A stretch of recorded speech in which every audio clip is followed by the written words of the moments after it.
فرض نماز کے بعد دعا حدیث سے ثابت ہے، بہت زیادہ ترغیب ہے حدیث میں، لیکن کسی ایک حدیث کو لے کے فیصلہ نہیں کیا جاتا، خود دیکھا جاتا ہے کہ صحابہ اور نبی نے اس پر کس طرح عمل کیا ہے۔ تو حدیث میں جو فرائض کے بعد اتنی دعائیں ہیں، لیکن ہم نہیں دیکھتے کہ ہمیں کوئی ایسی حدیث ملتی ہو کہ نماز کے بعد صحابہ نے ہاتھ اٹھا کے اجتماعی دعا مانگی ہو۔ بالفرض اگر ایک آدھ واقعہ ہے بھی تو ایک آدھ دفعہ ہے نا، یہ عمل تو 5 ٹائم ہوتا تھا، تو اس کی تو کثیر روایات ہونی چاہیے تھی نا۔ جو عمل بار بار ہو رہا ہے، بار بار ہو رہا ہے، تو اس میں ایک روایت کیوں ہے؟ تو اس لیے، اور پھر فقہ کی کتابوں میں بھی، کیونکہ فقہ تو قرآن و حدیث ہی کا نچوڑ ہے، تو فقہ کی کتابوں میں بھی نہیں ملتا۔ جو عربی کتابیں ہیں، جو فقہ کی اصل کتابیں ہیں، جو صدیوں پہلے لکھی گئی ہیں، ان میں بھی تذکرہ نہیں ملتا۔ ان باتوں کی بیس پہ لوگ مجھے کہتے ہیں یہ تفردات کرتا ہے، پوری قوم سے ہٹ کے مسائل بیان کرتا ہے۔ تو میں پوری قوم سے ہٹ کے نہیں، میں وہ بتا رہا ہوں جو پوری قوم کے مسائل ہیں، صدیوں سے کتابوں میں اسی طرح چلے آ رہے ہیں۔ تو آپ دکھا دو، ہدایہ میں دکھا دو، رد المحتاج، حدیث میں تو ہے ہی نہیں نا۔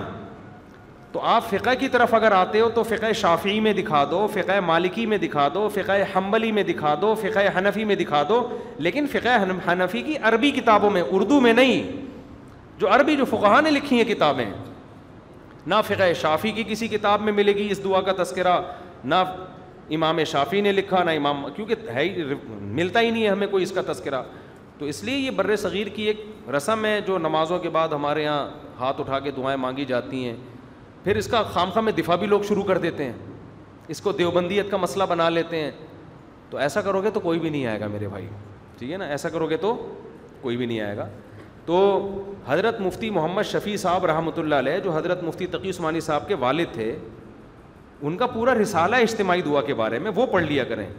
مجھے یہ ہوتا ہے کہ لوگ نا مجھے تختہ مشق بنا رہے ہیں یوٹیوب پہ کہ یہ الگ ہی کوئی فرقہ پیدا ہوا ہے، یہ کوئی الگ ہی چل رہا ہے۔ بھائی آپ اپنے اکابر کی، جو ہمارے بھی اکابر ہیں، انہی کی کتابیں اٹھا کے دیکھ لیں۔ حضرت مفتی محمد شفیع صاحب رحمۃ اللہ علیہ جو مفتی اعظم تھے، ان کا پورا دعا کے پر رسالہ ہے، وہ وہی باتیں کر رہے ہیں جو میں کر رہا ہوں، یعنی میں وہی باتیں کر رہا ہوں جو وہ کر رہے ہیں، الٹا ہو گیا نا ٹھیک ہے نا، وہ بڑے ہم تو چھوٹے ہیں۔